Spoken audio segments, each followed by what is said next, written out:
All right, welcome to The Explainer. Today, we're diving into a story that goes from some pretty shocking historical practices all the way to modern medical miracles. And it's all about one of the most critical moments in any life, a baby's very first breath.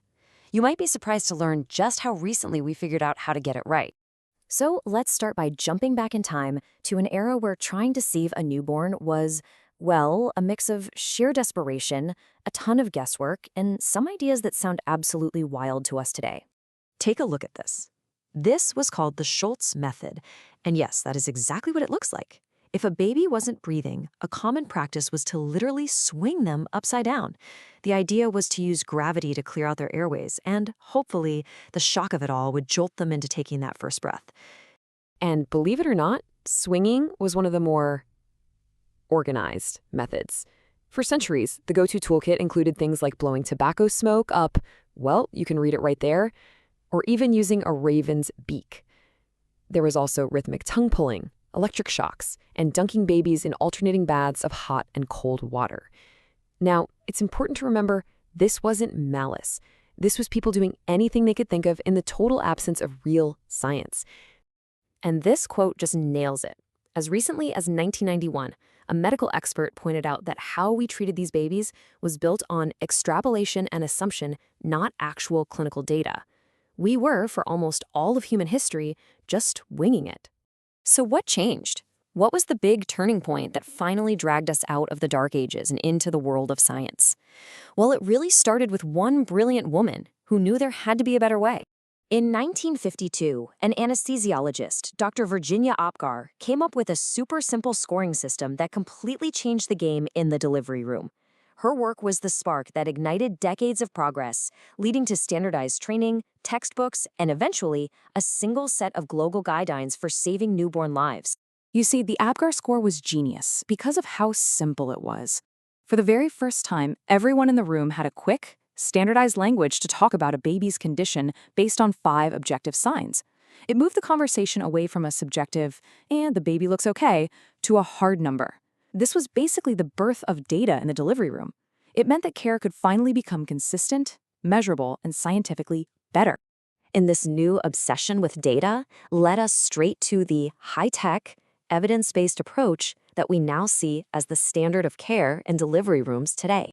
Okay, so one of the most critical tools we have now is the Pulse Oximeter. It's a tiny little sensor that just clips onto a baby's hand or foot, and it gives a constant, precise reading of the oxygen level in their blood. Suddenly, there was no more guessing. This slide really says it all, doesn't it? Before, doctors judged how well a baby was breathing by their pinkness. But it turns out that's wildly unreliable. Studies found that a baby who looked perfectly pink could have an oxygen level anywhere from a critically low 10% all the way up to a healthy 100%. You just couldn't tell by looking. Pulse oximetry completely changed that, replacing a massive range of uncertainty with a precise, real-time number you could actually act on. And that level of accuracy is absolutely vital because it tells the medical team the exact moment they need to step in and help a baby breathe. The main way they do this is with something called positive pressure ventilation, or PPV. It's basically using a special device to gently push air into the baby's lungs, doing the work of breathing for them until their own body can take over. But here's the thing. Even when you have all the right data, using the right tool for the job can be the difference between a good outcome and a truly great one. So in a modern hospital, the choice often comes down to 2 main devices. You have the classic self-inflating bag. You can kind of picture it, like a small, squeezable football with a mask. It's simple, but how well it works really depends on who's squeezing it. Then you have the more advanced T-piece resuscitator. This device delivers a perfectly consistent, preset amount of pressure with every single breath. It also provides something called PEEP, that's positive end expiratory pressure, which is super important because it helps keep the tiny, fragile air sacs in the lungs from collapsing between breaths. For a premature baby, that can be a real game changer. So what does this number 1.38 actually mean for a tiny baby? Well, it represents a huge jump in the chances of not just surviving, but thriving. A big study looked at almost 2,000 premature babies, and what they found was incredible. Using a T-piece resuscitator was linked to a 38% higher chance that the baby would survive and go home without major issues like chronic lung disease or a serious brain injury. That's the real power of having the right tool for the job. It's not just life-saving, it's life-altering.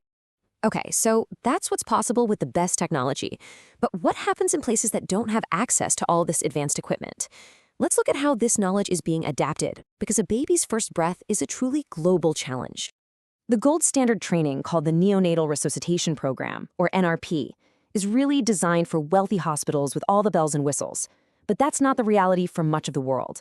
So a different program was created, Helping Babies Breathe, or HBB. It brilliantly boils down all that science into the most essential life-saving skills and teaches people how to perform them with just basic equipment, like that simple bag and mask we talked about. And the impact of HBB has been nothing short of staggering. Since it started in 2010, the program has trained more than 850,000 healthcare providers in over 80 countries. We're talking about giving people in remote clinics and small hospitals the fundamental skills to save a newborn's life at the moment of birth. And just look at these results. Where HBB is put into practice, studies have shown it can slash early newborn deaths by almost half, up to 47%, and it reduces stillbirths by up to 24%. It's just incredible proof that while all the fancy tech is amazing, the most powerful tool we have is knowledge, especially when you put it in the right hands. So where does that leave us? We've come an incredible distance, right? From swinging babies and using ravens' beaks to relying on real-time data and high-tech tools to save the most fragile infants. We've pretty much figured out the science of that first breath. But the biggest challenge we face now isn't just about inventing the next great device. It's about making sure that every single baby, no matter where in the world they're born, gets the chance to take one.